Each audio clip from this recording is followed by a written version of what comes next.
I usually do my live streams vertical because when I do them vertical, they go into the short feed, so it's a great way of finding new viewers, you know. But I've decided to do this one horizontal because I'm creating a lot of lives these days, and I kind of miss doing the whole long form video, you know, the horizontal videos. So I'm going to try and make this one look like one of them, and it'll perform like one of them, just so it feels like the proper grounded content. Even though my vertical lives are very good and I like doing them, I'm going to do a few like this and just see how they work out. Anyway, today, you know, we're going to talk about what, you know, this term, the dangers of almost success. Welcome to live, my first viewer on the horizontal. So yeah, we're going to look at the dangers of almost success, right? So this is basically almost making it, right? And what does almost success look like? In fact, first, let's clarify what we mean by success. What do we mean by success? Because I don't think success means an absolute, you know, billionaire or anywhere close, not even a millionaire, right? I don't consider success being one of them absolute famous. Yes, the very famous people are very successful, but there's only a few of them. So I would not say that is what the normal view of success looks like. Normal success to me looks like you living life on your terms, right? Deciding your future. That means creating an identity and working towards it every day. And it's a bit like Napoleon Hill said in his very famous book, Think and Grow Rich. It's, I forget the quote now, but it was something like, no, it isn't. It wasn't Napoleon Hill. Who was it now? Anyway, I'm rambling. It was success is the realization of working towards a realization of a worthy goal. And I think even being on that journey, working towards your goals, you've chosen your direction, you've set, you know, your target, your identity, and you're working towards it every day. That's what success means to me. However, we can almost, whenever you're working towards something, you need some kind of feedback, right? Now, quite often that feedback is financial success. So you start getting paid, you start getting some money. But we're not talking about earning millions or billions or anything like that. We're just talking about you set your direction, you've created your identity, you're on your journey, you're working towards it, so you're pursuing that worthy goal. And maybe every now and again, you're getting little rewards or big rewards, you know what I mean? This is the way, money to me is like an indicator. It's like the universe's way of rewarding you for adding value. So you're on your journey, you're adding value and you're getting something for it. And that might just mean that you've got a very comfortable life. It doesn't mean that you're rolling around in flipping Lamborghinis and all this nonsense. So forget all that. We're talking about what normal looks like. So you're trying to create a successful business. That means you just a business that's stable, brings you a lifestyle, brings you an income, and you're adding value and you're getting rewarded for that. That's success, right? So what does almost success mean? Almost success looks like maybe it's a business that almost grows, right? Or maybe it's a business that hits, let's say, a temporary milestone. Maybe you get like, you work hard and you get one big sale or one big project, and that's great. And then you go party, but you can't ever do that again. You can't repeat that pattern, right? So that's one example in business. Maybe fitness means you almost get in shape, you almost reach your goal. But even worse is you've hit your goal, or maybe you've got close to your goal in fitness. You have that one summer where you diet down and you look fantastic, and then you never bother going back, or you just hit that plateau and that's it. You just yo-yo back to where you was before. Maybe it's a relationship that almost works out. Maybe you always have that. Maybe you have a string of relationships that almost work out and you can't quite understand why they never go a bit further than that. right? Or maybe it's like just a project basically that almost launches. The amount of people that I speak to and see, and you know, I've been in software for years now, and I've seen other people try and create software businesses, and it almost launches, but they back out at the last minute. Or maybe someone agrees to start a business, they start a business, they get sort of a few months in, they almost do it, and then they back out. It's like what I said in the live yesterday, you know, with the valley of despair. They might not even drop into the valley of despair. They might sort of start to see the difficulties at the top and bail early, right? So it's a project that almost launches. And why do people get stuck there? Well, I think there's many reasons, right? If you think about habit formation, there's always there's a few things at play here. So why do we get stuck with almost success and not quite making it, right? Well, there's a few things. Comfort returning is one very big one, which, if you ask me, this is about habit formation, right? How do I work the comments here? Do I just tap that? Oh yeah, I can't tell. On a horizontal, I just thought the comments had come up, but they're not coming up.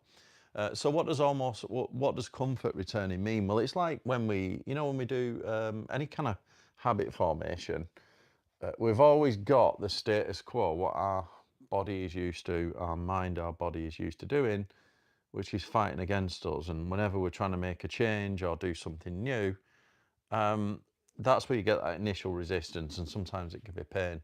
So comfort, going back to the status quo, is almost is always trying to sort of fight against you. And that might be if you're looking to sort of start a business or a new idea and you get going, and you end up just defaulting back to what you did before because it just looks too hard, right? Or it might be like with, you know, like with getting in shape. You're going to go to the gym, you're going to really try. Maybe you start in January, you're quitting by February because it's just too hard, and you just go back to where you were eating pizzas or whatever. But I'm not saying it's that bad. Sometimes people just give up for all sorts of reasons. I think that's not the same as taking a break. So if you ever used to go into the gym, there are periods in your life where you need to have a break. You know, if you train into a strict schedule, there's such a thing as a mesocycle, which might be 8 or 12 weeks of training in, you know, every week, so many sessions trying to repeat what you're doing, and then your body kind of gets used to it. So you end the mesocycle and you have like maybe a week off, 2 weeks off. 2 weeks really hurts you in the gym. If you have a week off, just to fully recover and maybe have a refeed, that's different. I'm talking about like if you not been to the gym for years, you used to go to the gym, you go back in, and then 2 months later you just give up, or 3 months later you just give up, and you don't go again for a year, right? So, and then the other one is another reason why we get stuck, I think, is like it's almost like a fear of taking on a bigger responsibility. So if you're like going for that new position, or you're starting that new business, you're taking on this huge weight of responsibility. The minute you commit to something, it feels like you've gone 2 feet in. You know what I mean? I know I had this with the journal business, because I bought the stock and I committed the money, and it's like, I better sell these journals now. This better work now because I've committed the money. So you have this like massive, all of a sudden, it's like you're responsible for this entity, right? And it's like a fear of that responsibility, but also it can also be like a fear of success, right? And then another one can be, as time goes on, we can get this kind of loss of urgency, which is, if you ask me, it's like everything starts to take longer. This is like what I've said in videos where people think they can get success in 6 months, and what they don't realize, it might take several years. The motivation, enthusiasm, all these things can start getting dampened over time when, you know, if you're sort of itching for results and they're not coming. So that's another one. And then lastly, I'd say the other reason why a lot of people get stuck is, I'm going to call it an identity ceiling, which is tied to, I would say, negative self-belief, right? So I did a video, I think it was in Krakow when I did it, and it was called The Two Things That All Successful People Have or Do. And the first one was, well, they do the hard things that other people don't, which is, you know, consistently working towards their goals. And then the second one is they never use negative self-talk when referring to themselves. So they never, there's no negative self-talk, you know, there's no pessimism, none of that stuff. Now, when you have an identity ceiling, I think this is tied to like negative self-beliefs. Maybe like even if, so if you come up with like a new business idea, I think it is good to have a very, very bold, let's say, a very ambitious goal, right? But then you have to break it down into 6-month segments, you know, like what I said the other day. So put 6 months in your journal and keep moving forward. What you're doing this 6 months, what you're doing next 6 months. I did a little short reel on my third copy of my journal now, so which I'm on. So I'm on to the next 6 months goals. But it's good to have a very, very ambitious goal, right? But the problem is, you need the identity to support that. So a lot of people struggle with the identity element, right? And I've done this myself. If you've come from like, let's say, an upbringing, a childhood of very humble beginnings and you used to getting nothing, you've grew up with nothing, maybe you grew up poor, you might not think it's possible. It's a bit like when I went into the corporate world. I went into the corporate world and I'd had you know, a very tough upbringing, but done well at school, really pushed myself through it. So I did all my qualifications and everything, university and things, and worked hard. But there was a different level of people in the corporate world. There was these like, I'm a northern lad, right? North Manchester. So, and there was these kind of like smooth operators, let's call them, you know, they've gone to very good schools, grew up in very nice, you know, well looked after neighbourhoods and things like this. They're almost like the smooth operators, you know, very well spoken, and you could just tell they were of almost like a different class. And to me, it was like negative. It's like I don't belong in that group, you know, this kind of thing. So it's almost like imposter syndrome. So if you don't believe that you can get that success, you don't attach that identity to it, there is a very good chance that you won't actually get that, because it is a belief, you know, it's tied to your beliefs. This is like manifesting reality now. And unless you can get over those negative self-beliefs, I do believe that when you create your identity, there's no point in having something too ridiculous. So like, there's no point saying, like out of nowhere, I'm, you know, going to be a Premier League football star striker, you know, and you're in your 40s. It's not going to work, is it? So it has to be realistic. And it's almost like, you know, would you ever give yourself an identity to become the next Elon Musk or anyone of that kind of level of wealth? Well, I'm not saying it's impossible, right? And I don't think you should dampen yourself down, but maybe temper it a little bit, because I think, you know, people like Musk and even Bezos and Zuckerberg and all these characters, you know, the rare individuals, they were one-offs from childhood, basically, you know, right from the off. So I think you have to look out for that. Yeah, there are exceptions. One of the biggest exceptions I say, you know, Mark Knopfler, you know, the star of Dire Straits, he was like, you know, they were real late starters, and he was obviously playing music all his life, but he just had like a regular job, you know what I mean? And he went from that to absolute stardom in his later years. Like, how big were Dire Straits back in the day? Absolutely massive. So he did sort of turn himself from that. So it is possible to get absolute stardom out of nowhere, but it's also important not to overestimate what you can achieve, and just set realistic goals for the next 6 months. I'm just going to correct myself there, because I said the term realistic. I hate the term realistic, right? Even though we know what it means, I hate the term realistic. We think there are 3 levels. You've got optimist, realist and pessimist at the bottom. But I don't think anyone is a real realist. You're either one side of realism or the other. You're either optimistic or you're pessimistic. So you always want to be optimistic. Maybe not right up there, but here. So every 6 months, be optimistic, right? There's also something called the plateau. Let's call it the plateau effect, right? Which is, you know, where you hit a ceiling, like a level, right? Maybe you've hit a level and you can't get any further, right? And you're thinking, what is the secret sauce that's just going to take me that little bit further, right? If anyone's ever done any digital marketing for business, you realize this, that it is very difficult to go viral. You know what I mean? To go from average to, well, even, you know, what is average? Well, average is down at the bottom, and then you got the few that are viral at the top. Even on YouTube, right? It's so difficult. Even if the content that you create is pretty valuable for someone, that's not enough. It's like a Pareto effect, isn't it? A few will get, you know, very, very powerful.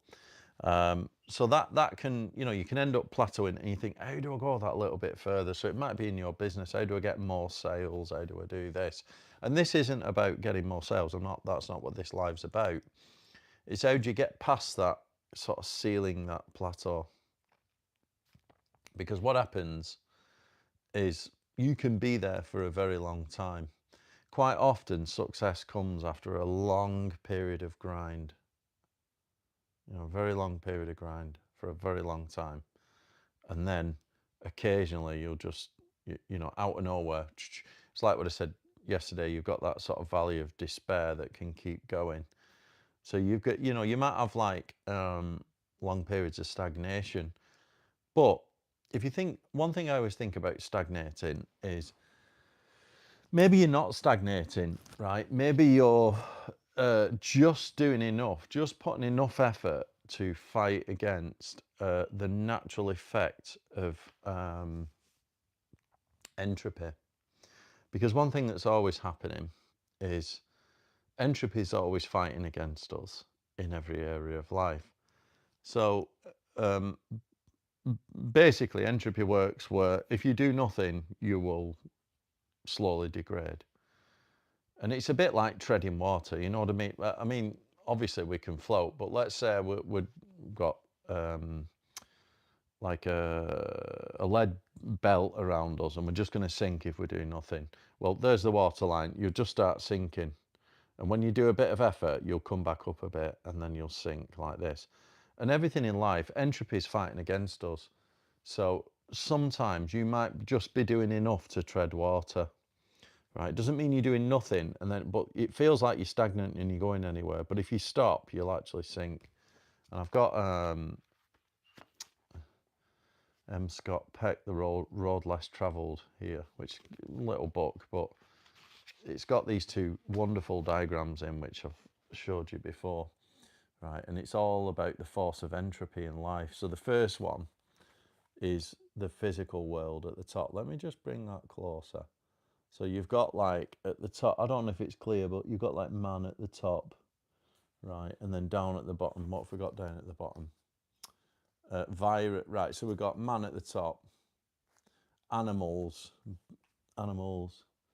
birds, fish, colonial organisms, I don't know what that means, bacteria, yeah, and then viruses, right? So the very bottom, you got viruses. And this reminds me of reading Dawkins' The Selfish Gene. At the very bottom, he called it the primordial soup, which was just this kind of like, almost like something out of Ghostbusters, like some green swamp liquid that's just sort of somehow alive. So entropy is, and what it's saying is at the bottom, there are more, you know what I mean? There are fewer at the top of the hierarchy. And then this second diagram at the bottom is super important. This is spiritual competence. So at the top, you got spiritual competence, and then at the bottom, you got undeveloped spirituality. So what it's trying to suggest is that entropy is always fighting down. There's more of the undeveloped spirituality than there is of spiritual competence. And if you do nothing, you will slowly degrade. So I would say this one is more about your education, and then this one's more about your physical. This is like your inner goals, internal goals, and this is like your external goals. So entropy is a real thing, and that kind of stagnation, you know what I mean, that feels like plateauing, might just be, if you just did a little bit more, you might fight the entropy. Or it might just be that you need to wait for time because, like I say, entropy is always fighting against you. You might just be doing enough just to tread water. And this is what causes people to quit, like I said yesterday, you know, in the, oh, bloody hell, am I going to draw it again? I'll draw it again. Right, so, you know, the diagram. I'm going to do the writing the right way up. So that's, I'm going to write backwards so you can read it on the live time. Right.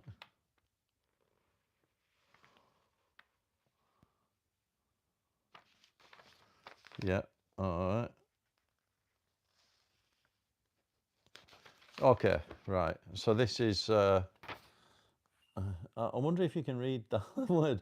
So this is time, and this here. I did this yesterday. This is level of optimism.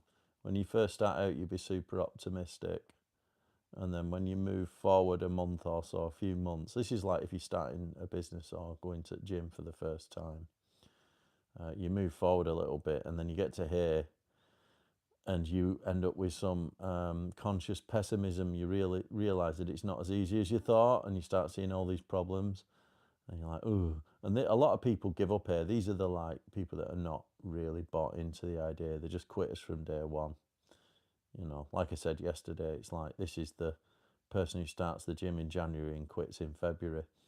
But if you carry on, you drop into this like real dark place called the Valley of Despair. And this gap between this point and this point could be absolute years, and it just feels like you're treading water. And sometimes it might just be that there's a little bit of time to get moving, or just needed a little bit of momentum and effort. And then once it starts upturning, you'd be surprised how quick the results can compound. So yeah, how to break the trap? Well, like I said, sometimes you just got to do a little bit more than what you're doing. Changing your environment can sometimes help, and that might be. I'm not saying like move out or anything. Changing your environment in terms of your setup, how you're approaching things. You know what I mean? I'm a great believer in organising your sort of environment to sort of serve you. You know, we want to live in peace, don't we? And things like this. So we can't have like loads of noise and stuff, unless you like that type of thing. Obviously, you can double down on your discipline, which is going into like a serious monk mode. However, remember, we are not robots. We still need to get rewarded at times. But the biggest one, I think, is to reinforce your identity. It's like, I know I say this all the time because it's super important. You need to really consider this identity evolution cycle, right? So you create the identity for yourself at the top, right? And then you really have to solidify that. This is who you are. You set some goals or some targets there, and then every day you work towards it. And this is your habits and daily actions. Your daily actions and your habits will confirm your identity. So this all needs to be in alignment. And I always think that, you know, if you think about it, we are the sum of our habits. So you create the identity and you start living in accordance to it. And that is, I always think, is the biggest thing you can do. You know what I mean? You've really got to believe in it, by the way, right? Something, I'm just going to mention something. I watched a little, it was like a short reel with Patrick Bet David, and he was talking about reaching a little bit of, you know, when you first time you ever get a little bit of success in your business, you make a bit of money or whatever. It's very dangerous that you don't, you know, if you think, oh, I've made it now, that's it. You haven't. You need to keep going. You need to double down. You've got to make a habit out of it. Like, it's great to make a big sale, but can you make another big sale? And can you make it sustainable? Because this is it's like a lifelong journey, right? Yes, we all, in terms of how much money do we need? Well, we only need the amount of money to live the life that we want. You don't need you just need enough money. But you've got to make it sustainable. There's no point having money this week and then not be able to replenish it for next week. So it is like, you know, if you think you've made it, you haven't. Can you go again? So I guess that's like not squandering what you've got. Maybe cash preservation, who knows? But yes, the most important thing is reinforce your identity. And I also think